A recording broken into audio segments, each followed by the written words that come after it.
Hi Belvidere, I'm Dr. Lazara. I'm the principal at the high school, and we thought we would put this video together for everyone to take a look at and refer to on how the school year is going to work. I'm here with Mrs. McKinney. She will be speaking in a little bit. She is in central office now. She is not the vice principal anymore. And Mr. Brad Bartow is here as well, and he is our vice principal and our athletic director.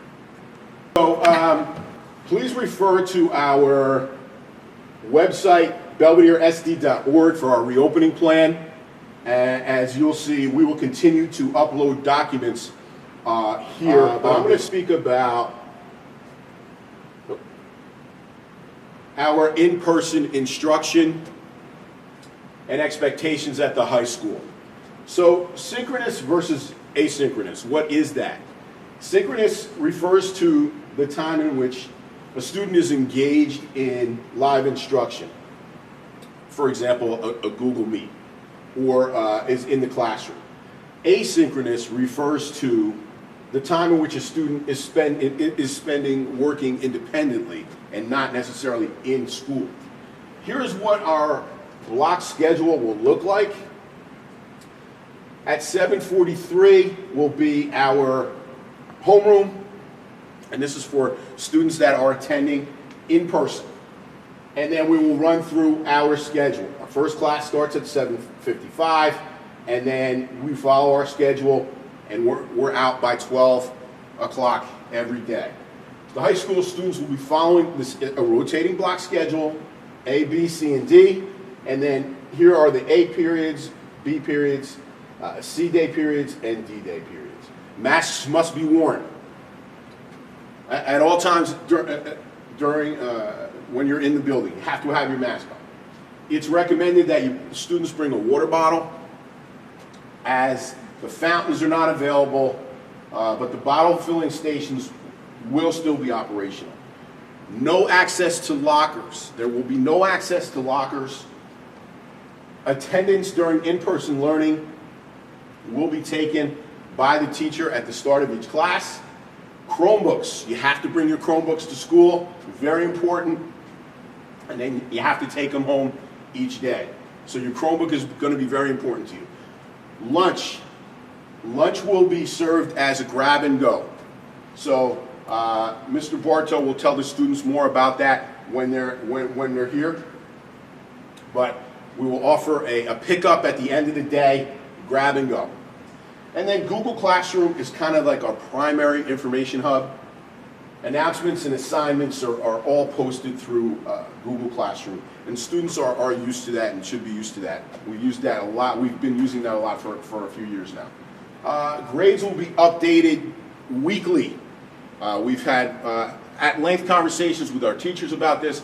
Grades will be inputted weekly. If that's not happening, please contact me. And students are encouraged to speak or email their teachers if they're having any difficulty at any point in time. We're available, and we want to try to make this a transition as seamless as possible for everyone.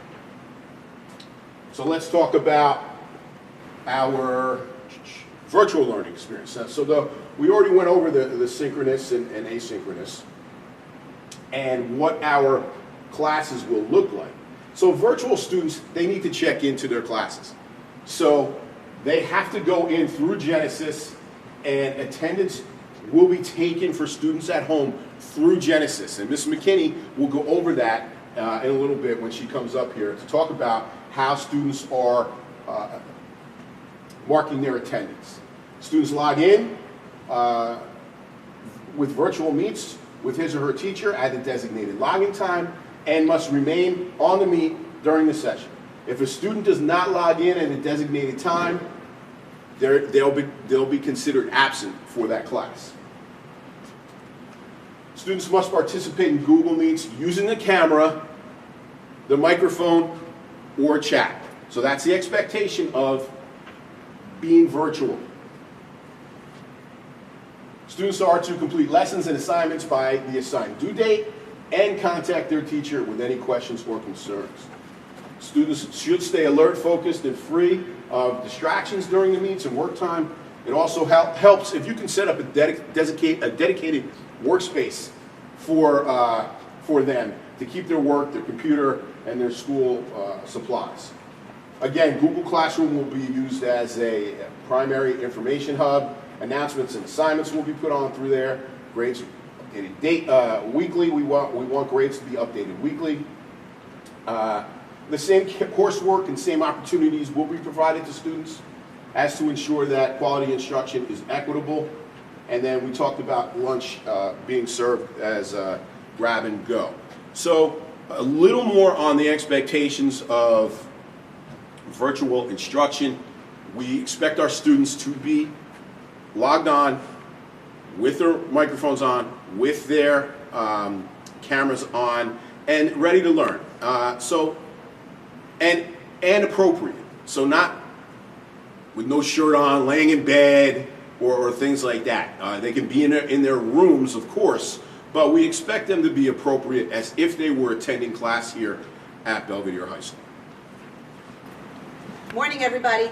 All right, so I just wanted to show you real quick, as Mr. Lazaro referred to, on the 2021 reopening plan page on the website, you will see the BHS rotating hybrid schedule.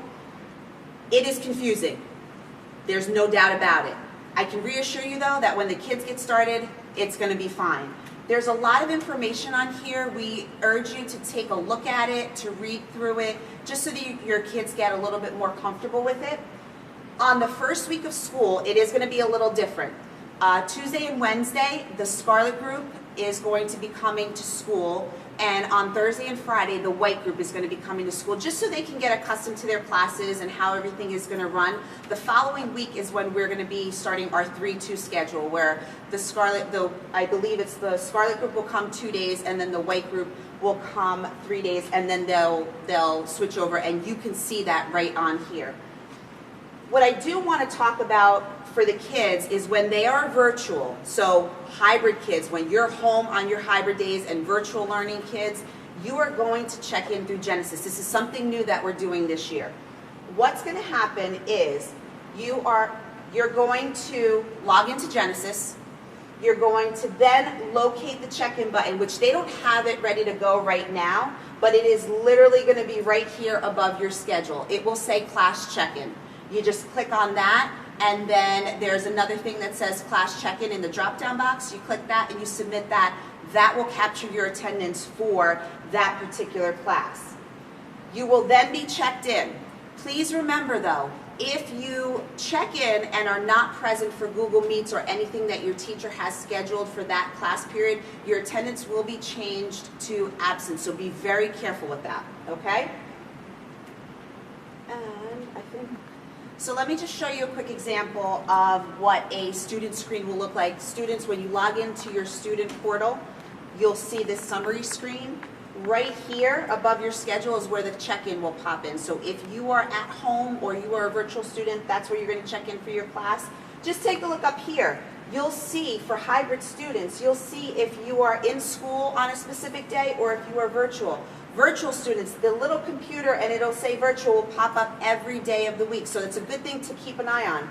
Also, another thing that we have added are the block time schedules. So that way you don't have to get confused as to what class is running at what time. And then over here under your picture, you will see what group you are in. So it will say BHS Scarlet Group, it will say BHS White Group, or BHS Virtual Group. So everything will be right here on your screen for you, but if you have any questions, let us know. We'd be happy to explain it to you. All right, good morning, ladies and gentlemen. I'm excited to get to work with you guys this year. I'm going to go over some of the Q&As here. Where can we get dropped off? Students that are being brought by the bus will get off and come in through the main entrance by the main office. And any students being dropped off by their parents or that were driving themselves will be dropped off and come in through the gym lobby doors. Those are the only two entrances and exits that the students will be using throughout the year during this hybrid schedule. Will we be having PE? Yes, you will be having PE. You will not be dressing. We're not going to be using the locker rooms for the foreseeable future, but we will be having PE. What that looks like is still fluid, but there will be some sort of physical education. Can we use our lockers? Like Mr. Lazara said before, or Dr. Lazara said before, we are not using our lockers until we go back to a full setting. You're going to have to be carrying around your textbooks, computers in a backpack. If the textbooks, if it gets too excessive, please let one of the administrators know. We'll make sure we figure something out. Will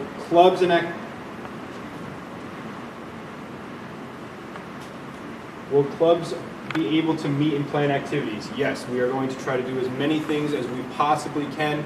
Each group is going to meet individually and come up with a plan that best suits their needs. But we will be having activities as well as athletics, which moves to the next. The NJSIA just released fall sports guidelines. I am currently working on our BHS plan. That will be up by the end of the week. I anticipate starting practice at a consistent time. You will also have to fill out a screening form for athletics that might be slightly different than our in-person screening form, but that is still yet to be determined. There will be more information. It will be posted to the website, and the coaches of your respective athletes will also push that out using their Google Classroom. And again, we'll monitor the situation on a daily basis. Again, it's extremely fluid, and things could change, and we will make sure that you are aware through the website, through social media, as well as through Blackboard, all calls. Again, any questions, let us know. All right, one more thing I want to add, lunch, free and reduced lunch applications is currently located on our website. You can do it as a hard copy through the PDF where you print it out, or you can do it this year through Genesis. So if you need any help with that, please contact me. And lunch information for both free and reduced, in person, anyone that would like to buy lunch will be coming out again by the end of the week. I'll be posting something to let everyone know how to order lunch and how to go about the process. Parents, we're going to need your help in the COVID daily parent form. We're going to ask you to fill that out every morning. Here's what it looks like. If your student has any symptoms, if your child has any symptoms, if 2 or more, then it will give you further instruction, and then if it's 1, it will give you further instruction, and then you have to just click here to verify everything. And then very simply, if you just add this URL to your home screen on your cell phone, it works almost like an app that you can just put it up on your phone very quickly. So we will need you to do that every day. We've thrown a lot of information at you. Please feel free to contact any one of us. This is going to be a different year, but we've worked hard to put this together for everybody, and we're positive coming in and thinking that we're going to have a great year this year. We're going to try and do everything that we can to make this a great experience for your children. Again, if you have any questions, please contact us. I want to thank Ms. McKinney for everything she's done this summer, Mr. Bartow and Ms. Gately for editing and posting this video. And hey, let's have a great year. Go Cedars.